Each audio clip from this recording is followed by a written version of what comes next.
Yes? First of all, if this was covered, I'm so sorry. I know I was late because I was in a screening, so apologies in advance. No excuse.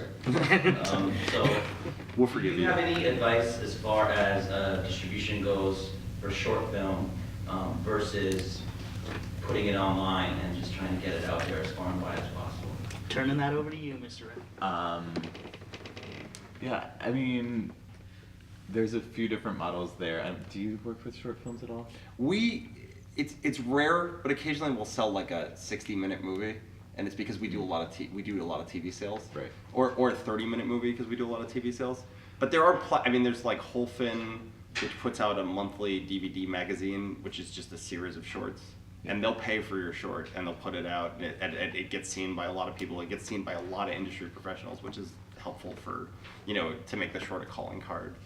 I've been approached by a couple of distributors, and I've been weary to sign on with them because they want to control the release, right? They want to sell it. They want to make money, like basically. Right. But Yeah. it's short, so I'm like, I don't really want to make money. I want as many eyes to see it. Have you researched the companies? Have you gone on their websites? Have you seen what festivals they're selling at?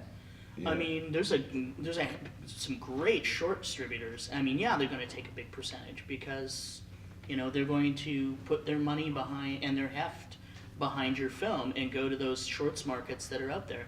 And Europe is a great market for shorts. I mean, they sell tons of shorts in Europe because they need interstitial programming, and airlines are buying shorts, and cell phone companies are buying shorts. So Can you carve out rights? Like, are some of them DVD? Can you just have them take the DVD and not have them take any sort of streaming rights?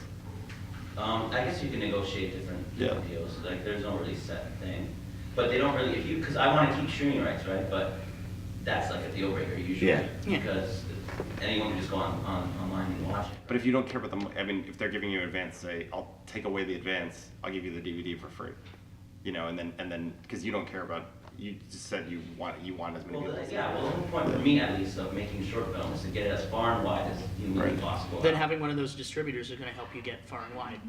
Right, but also. Well, that's the question. Like, do you think that the distributor will? Depends What on- will help more, putting it on YouTube? It depends. Or having it with a distributor who's going to put it out their way? Yeah, I would say that it depends on the distributor and depends on the film too, because there's certain films that will if you think that your film will strike a chord with some population that is going to be on YouTube, like that it can become kind of a phenomenon within within a community that's online, I would say do that, unless it would be more important to get it to these people who the Wolfens and the Watt Medias. the Watt Media. I mean, also, What, for example, is one? yeah. What's a great company? Lots of my friends work there. It's a great company, and they go to all the markets where the shorts are sold. And what's the company? Watt Media. It's OUAT.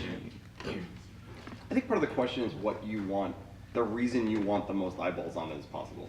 Like, is it so you can get noticed as a filmmaker? Because then you should figure out some plan that involves, try to screen, like, not that it's the easiest thing to just do, but like the shorts that get screened at Sundance, for example, really get looked at by agencies because they're looking for new talent.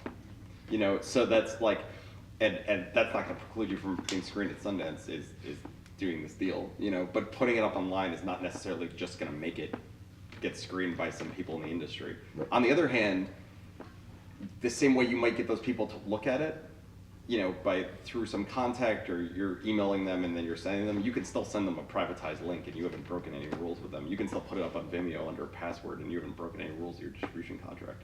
So, unless you think it's something that's like, it's really kitschy and it's gonna go viral, and then people will notice you that way, it may not be the worst thing to go with a distributor and give up the streaming rights or negotiate them to come out, like you get the streaming rights back in 2 years or something, and then you can put it up in that kind of thing. Because still in the meantime, whatever you're gonna do to get the attention of those people, you can do privately showing them the short, so. I will jump in real quick and say, for any short filmmakers out there, this is something that the Academy does directly do. one of the great things, that you should look into is the rules for qualifying for the Academy Awards. This is, the Academy Awards is, the short film category for the Academy Awards is one of the few categories of Academy Awards that anybody, if you follow the rules, and one of those rules is you do have to have a theatrical play for. I don't deal with the rules, so I'm don't quote me on these, but you do have to get a theatrical play for, I believe it's 7 days. 7 days. For yeah, a it's short? a week. Yeah, but every short gets, oh no, sorry, this is backwards. But every short that gets nominated gets a theatrical release because Magnolia Pictures picks up every one Right. of the Academy nominated shorts Right. and releases them. But before And that, you can also, unless you, and we also have a list of film festivals where if you win an award at that film festival, Cleveland is one of them. you will qualify for the Academy Awards. And on a percentage basis, it's the easiest, one of the easiest awards to win. I say that, not that it's easy, but simply the competition is not, whereas every other category you're dealing with hundreds and hundreds of films that came out that year.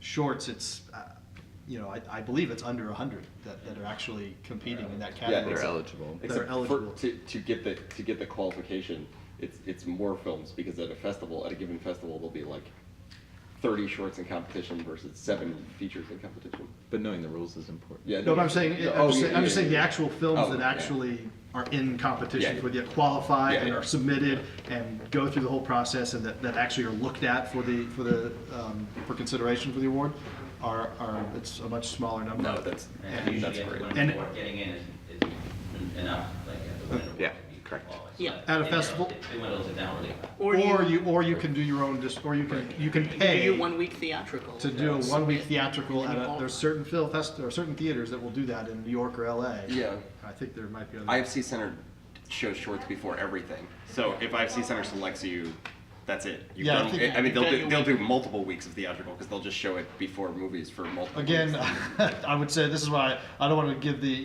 the specifics, because it's not, I don't deal with the rules, and the rules can change every single year. I want to say I believe it's New York and LA, but I could be wrong on that. There might be a few other, it might be regional. They might allow regional, but they do have. I'm not sure what the shorts are. I know Any the other doc rules, places? but I don't I think know. it's- I think it's that's- New York and I would LA. say contact. You can contact the Academy. It's all up on the website. It's up on the Yeah. website, or you can contact the Academy. The awards department is the department that deals with shorts, all types of shorts, animated, live action, and doc shorts. But it's definitely good that you need to know the rules ahead of time, because, if you mess up on one thing, then you're ineligible. And so any short filmmakers should look into that, because